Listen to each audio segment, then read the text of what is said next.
What's good, Eagles fans? This is your boy, Tone DeShields II. You gotta tune into your dose of Chalk It Up, where no matter if we win or if we lose, we just gotta charge it to the game. Make sure you guys like, comment, and subscribe for more content. And on top of that, please check out the Chalk It Up merch shop as well. I got so many items on there that I know you guys will love, so I'll be so grateful for that. But without further ado, let's hop right into the content. Now, I want to spend some time to talk about the linebacker out of Notre Dame, Jeremiah Owusu-Koramoah. Now, I've been giving a lot of love to Micah Parsons because I've been calling Micah Parsons the best linebacker in the draft, right? But I've been doing my research on JOK, and I gotta be honest, the dude is up there. The dude is literally neck and neck with Micah Parsons. And I'm gonna tell you reasons why. Even though they don't really measure the same when it comes to the physical tangibles like height and weight, JOK is 6'1", 215. He's not your prototypical extra large linebacker, but the dude has pedigree. The dude has won awards. The dude has put the numbers up. And most importantly, on tape, the dude just flies. But let's talk about it. In 2020, he took home the Dick Buckets Award, which goes to the most outstanding linebacker. And then also in 2020, he was the ACC Defensive Player of the Year. He stood out amongst everyone. But the thing about his career, which is interesting, he didn't play his freshman and sophomore year at Notre Dame. Freshman year, he was on a scout team, so he saw no grass time. And then his sophomore year, he fractured his foot about a game or two in. So he really didn't have any real field time at all. So you really consider his junior year and his senior year his breakout years in 2019 and 2020. And between that time, he put up 142 tackles, 24 and a half tackles for loss, 7 sacks, 7 pass deflections, 1 interception, 5 forced fumbles, 4 fumble recoveries, and 1 touchdown. And he did that in a 2-year span.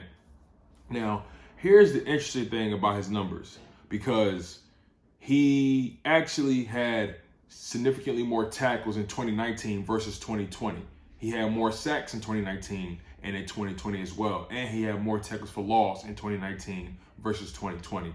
Now, the reason for that is Notre Dame asked him to do a lot more when it came to just being around the football in 2020 versus 2019. In 2020, he played a lot more in the nickel. He played a lot more dropping back in coverage.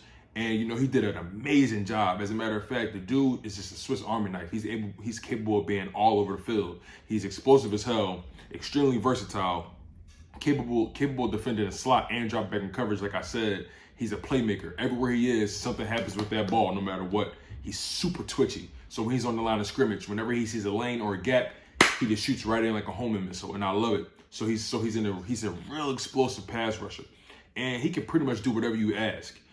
Drop back in coverage, line up with the best tight end, line up against a slot receiver, rush the passer. He pretty much can bend his game at will, and I love that about him. And like I said, he's just always near the ball. You can't ask a guy for nothing more but to always have your hand in the breadbasket, always have your hands, body, and feet near the football. But just talking about his intangibles, he's extremely intuitive. Listening to his pro day interview, his pro day press conference, you really get a sense of who this guy is. This guy really has a next level view of the world, and he just preaches the importance of team culture. And I think that's really important. I think that's what the Eagles are missing. They're missing someone who's going to provide an identity on defense, someone who's going to provide a legit culture that you can get behind and stand behind. He was asked about the Eagles organization, and he knows exactly what the city's about. He understands that when you win, we love you. And when you lose, we on you. And, he seems like the type of person that can handle that. I love his energy. I love the way he answers questions. I love the way he carries himself. He just has a deeper way of thinking. He doesn't just answer questions surfacely. He always takes the time to listen to what you say. And even if he doesn't understand your question, he's going to ask, can you repeat that? And I like guys that don't just let reporters run all over them. He answers the questions and gives you a real thought out, profound answer. And you really can't ask for nothing more from the guy. Extremely self-aware, and he's never satisfied with his game. That's the biggest thing I took away from him. He's always overanalyzing his game. He's hypercritical of his play, and he understands the things that he needs to get better in. He knows that at times he misses easy tackles, but the reason he does that is because he noticed that on the film, the tackles he missed is when he's always leaving his feet. So he knows that if he remains disciplined, if he stays true, And if he stays loyal to the soil, literally and figuratively, he'll always make the tackle no matter what, because he has the talent. If you look at the film, when he has you, he has you. Don't think you're going to get away. It's too many times where like the guy gets close to you and he's like a magnet, and then on top of that, he makes you feel him. He puts his mind, body, and soul on every tackle. He's an extremely physical linebacker, and I love that about him. And he just has a real, true attention to detail.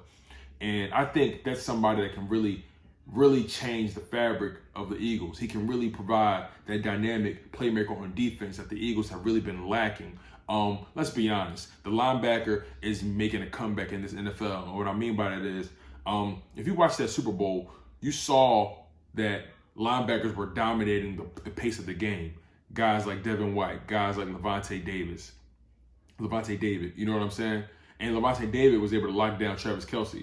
The bottom line is, linebackers are asked to do way more in this new NFL. They're asked to not only rush the passer, but they're being asked to drop back in coverage and also guard these new dynamic tight ends that are just uber athletic, and also guard these slot wide receivers that are just super speedy and super twitchy as well. But I really think Jeremiah Owusu-Koramoah can really thrive with the Philadelphia Eagles. And if the Eagles decide to pick him at 12, I wouldn't be mad at that pick. Now, I know I mentioned Michael Parsons at 12 if he's there, but if he's not, I would not mind Jeremiah Owusu-Koramoah. I really wouldn't, because the dude really provides everything you want in your linebacker. And like I said, he's extremely versatile. Can play the nickel, can rush the passer, can do whatever you need him to do. But I'll leave it at that, you guys. I'm your humble host, Tone DeShields II, and y'all have been tuned into your dose of Chalk It Up, where no matter if we win or if we lose, we just got to charge it to the game. And please, please, please, make sure you like, comment, and subscribe for more content. And check out the Chalk It Up merch shop as well. One love, and fly Eagles fly.